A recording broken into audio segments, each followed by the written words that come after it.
What's up, geometry? Thanks for tuning in for another episode of Math with Mullins. Dealt with a little bit of cold this week, so we'll see how well we can get through this video. Today we're going to look at 8.6, which is parts of similar triangles, and we're going to be able to solve problems and prove theorems about parts of similar triangles by using triangle similarity. So we have three different parts we're going to be looking at, and it states if two triangles are similar, then the following corresponding parts are also proportional to the corresponding sides. So we have corresponding altitudes. Let me get my pen working here. There we go.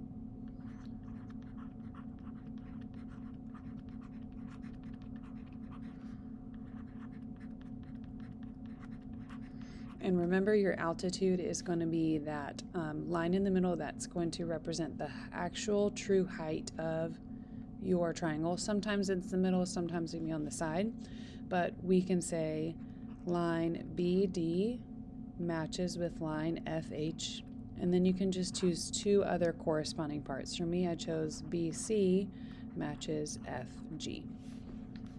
Corresponding angle bisectors are next.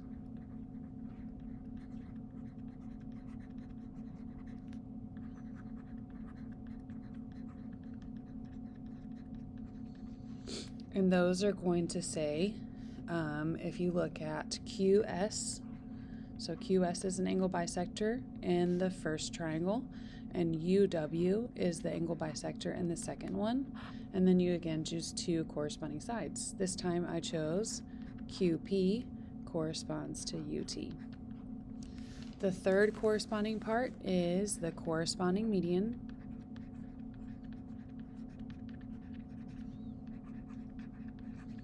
Remember, a median is similar to an altitude, so it goes, but not always the same thing. So in this case, the median starts at a vertex and goes to the opposite side, creating a bisection of that segment. So HJ matches to LN for the corresponding median, and then you just pick two other matching sides. This case, I'm going to do GI. That entire side on the bottom matches to KM. So these are the three things we're going to look at, and just keep in mind that any corresponding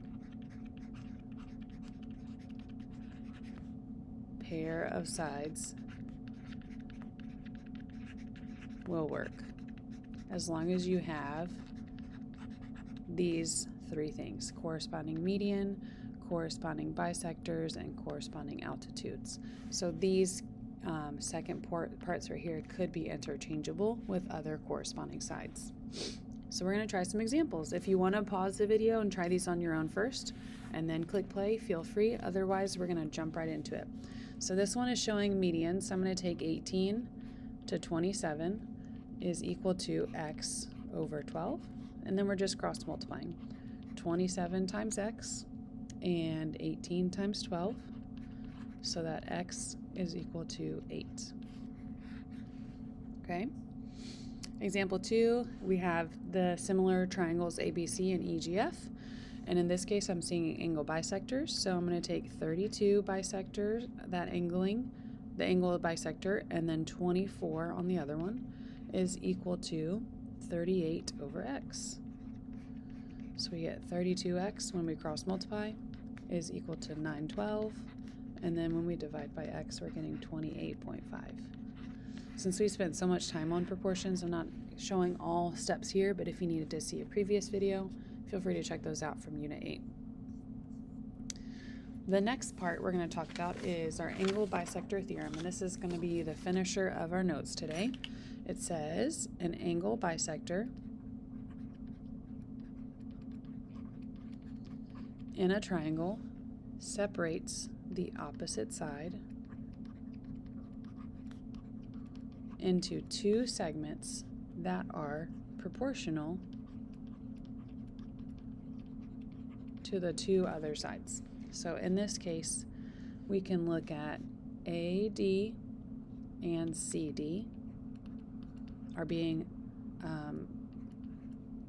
taken into consider. They're being, I guess, put in proportional reasonings from that angle bisector. So see how it's creating kind of two separate triangles, which means I can then create two other corresponding sides, like AB matching CB. Okay, so very simple to still try here. So let's go ahead and see what happens in examples 3 through 5. Again, if you want to pause the video for any one of these to try it and check your answers first, but if you're ready, go ahead and click play to check your work. Finding the value of x if Km is an angle bisector. So that means I can say 40 over 36 is the same thing as 54 over x. Cross multiplying, I get 40x is equal to 1944. So that means x is about 48.6. Okay. Number 4, finding the value of x again. This one is a little bit trickier because my angle bisector is creating two lengths, but I don't know from J to H. I do know that the entire thing is x, so in order to figure out what JH is, I would take x and just subtract 12, and whatever that would be the leftover amount. So now I'm going to use that to set up my proportion. 12 over x minus 12 is the same thing as 30 over 25. I am going to slow down and show my steps here, just because whenever we cross multiply that 30, we're going to have to multiply it with x and minus 12. 12 and 25 though, that'll be something easy to multiply.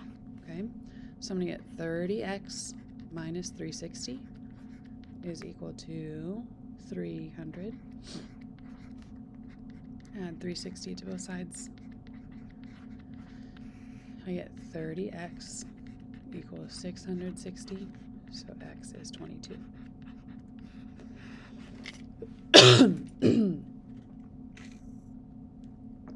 Sorry about that. All right, last one. For sure, let's try this one on your own, so if you can pause it here, try it on your own, and when you're ready, click play. Angle bisector theorem again. So that means both of these lines could be proportionally set to the other two corresponding sides. If I know the entire thing is 2x minus 1, I can say 2x minus 1 minus x would be one side. So 2x minus 1 minus x over x is the same thing as 14 over 16. Before I distribute the 16 here, I might simplify this first. 2x minus x is just 1x. So 1x minus 1 now over x equals 14 over 16. And then cross multiply. 16 times 1x minus 1 is 16x minus 16. And then x times 14 is 14x. I'm going to move my 16x over by subtraction. So I'm going to end up getting negative 16 left on the left-hand side, but then negative 2x on the right. And then dividing by negative 2, I'm going to end up getting x is equal to 8. Okay? And then that'll conclude our notes on 8.6. So hopefully this gives you kind of an idea of how special parts of similar triangles help you solve for missing lengths. Tune in next time when we do our test review for Unit 8. Have a great day.